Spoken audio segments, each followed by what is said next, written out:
What's up, you guys? Thank you for clicking on this video. So as you can tell by the title, a topic in the Transformers community that has been going on for 17 years now, since the 2007 movie came out, and has been very divisive in the community. And I just wanted to make a video talking about it and leaving this room in the comment section for it to be an open discussion, not to get all rowdy and crazy and throw insults at people, but just to see the topic of conversation with Bayverse Optimus and how he's been treated. Okay, hold on. First off, I just want to say that when I do these topical videos, it's not because I'm like fishing for division in the fandom. Like, there's certain people who comment this, like there's this conspiracy theory about me all of a sudden the last couple months with these discussion topic videos I do.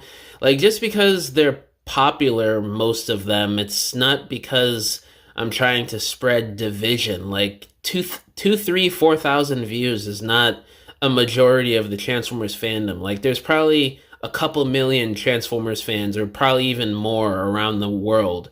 So I don't think a few thousand views on a topical video like this is really gonna divide the fandom until it's like World War III across the world or something crazy like that. So, and there was even, I'm not gonna name names, but there was even a popular YouTube channel a couple of days ago who commented saying something along the lines of that to me, which really baffled me and kind of, made me feel sad, because I honestly did like watching this channel, and it is a little weird to see this drastic opinion on just topical videos like this. It's like you can't speak your mind on anything in the Transformers community without people judging you and throwing these crazy conspiracy theories about you in, online in the comments section or whatever. So I just wanted to get that off my chest and get that out of the way before I get into the meat and potatoes of this video, because it's really annoying. Because,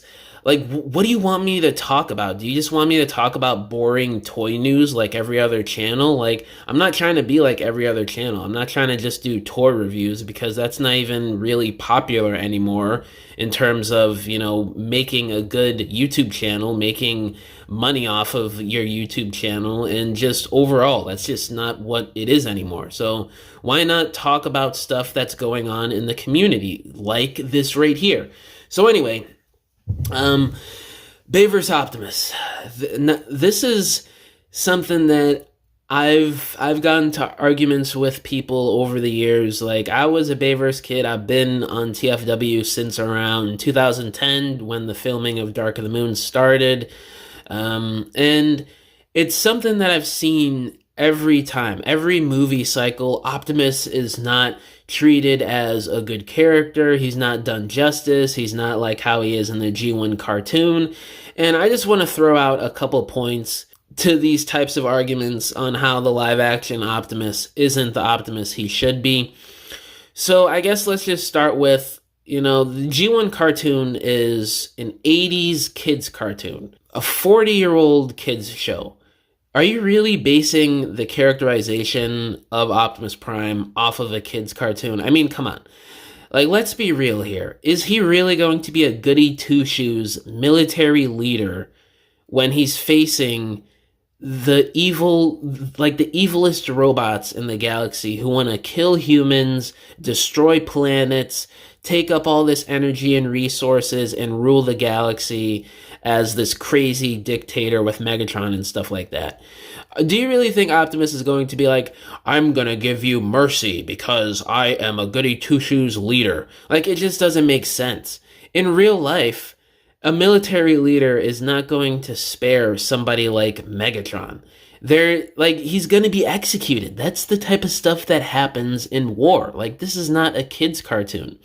The reason why Optimus was the way he was in the G1 show and other iterations is because it was a cartoon for 5-year-olds. Like, let's be real here. I mean, I know a lot of us 20-something, 30-something, 40, 50-something year olds love to watch these cartoons, but let's be real with ourselves. These are also made for little kids, 5, 6, 7-year olds. So really basing the characterization off of a cartoon meant for 5-year-olds really isn't the right way to go. And I'm not saying that everything live action movie Optimus does is the perfect thing to do or whatever. The whole me and Astrid Camia in our live were talking about this topic a little bit yesterday. She mentioned that in Revenge of the Fallen, when Megatron and Optimus are fighting in the forest battle, Optimus is like roasting Megatron, like calling him piece of tin and junkyard trash. I never really thought about that scene, but it is very random and like shoehorned in. Like, did we really need Optimus roasting Megatron as he's already beating him up? I don't know, it just kind of seemed weird. And also the whole, classic give me your face scene.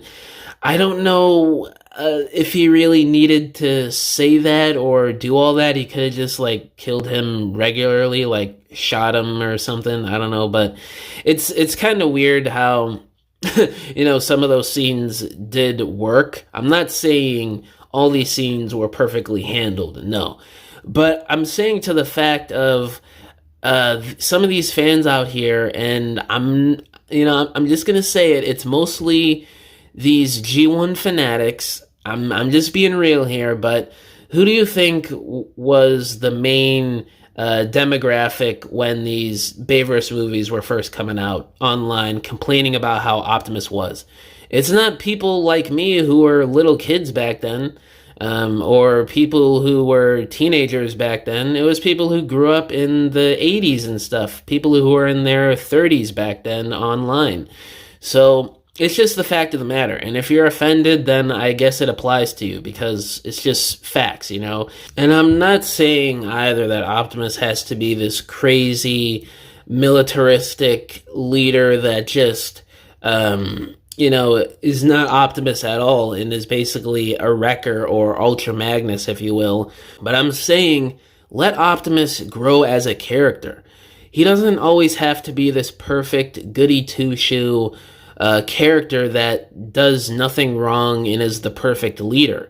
We could have an Optimus with flaws, who has depth to his character, who can make mistakes, who's not perfect. And I feel like there's a lot of fans out there that take an issue with that for whatever reason. They want to see how he was in a cartoon for 5-year-olds 40 years ago, which has always been weird to me. Why don't you want depth to a character like Optimus Prime? There's so many scenarios, so many possibilities that you could go through with this character that would really make for well thought out, emotional, and just great stories to begin with. And we've seen that with Transformers 1. We've seen that with elements of the Bayverse. I was talking about this with Astrid yesterday in our live again. They kind of did do a good character arc with Optimus in Age of Extinction, with him dealing with PTSD. When Ratchet was killed, he was in the right to act the way he did. He was going crazy. That was one of his best friends, and seeing all of his other best friends slaughtered and tortured and experimented on, that does something to you. He's not going to be a stoic, perfect leader when stuff like this happens. And the fact that people want him to be like that is just super weird to me. Why do you need this robot to be your perfect idol? Especially as a grown man. Nobody's perfect. These characters are meant to make mistakes. So, I don't know, just the whole idolization and the fanatic mindset of how Optimus Prime should be and how perfect he needs to be and how no mistakes need to be made and how he should just perfectly love humans no matter what happens is kind of ridiculous to me. I'm just saying that Optimus as a character, I think he should grow, and I think he should have depth to him because there's so much potential with good stuff in stories to be told. And we've really only scratched the surface with stuff like that in Optimus with recent years, But, yeah, guys, I can't remember if I'm missing any points that I want to talk about in this video. Y'all know me. I just go off the dome and, talk what comes out of my heart. I'm not really writing a script here. I'm not trying to like please people or anything. I'm just giving my thoughts on a topic and just making a video about it because, you know, I'm passionate about Transformers. I'm a big fan, and I just want this franchise to do well, and I just love this fandom, and I don't want, you know, bad stuff to take over this fandom, which is why I talk about these issues and topics, because if you just ignore issues like this, it's just gonna grow and get bigger and just get weirder as the as the years go on, basically. So but yeah, guys, let me know down in the comments below, how do y'all feel about the whole argument with live action Optimus being a terrible character and representation of Optimus Prime. All my social medias are linked down below, including my email if you guys want to hit me about business inquiries or if you want to message me about whatever, or if you want to commission a diorama from me, because I make dioramas for people for their stop motions, photography, or irregular display shelves in your homes. You can either hit me up on any of my social media accounts or just email me and we can work out a deal. But yeah, guys, thank you for watching this video. Catch y'all in the next one. Bye!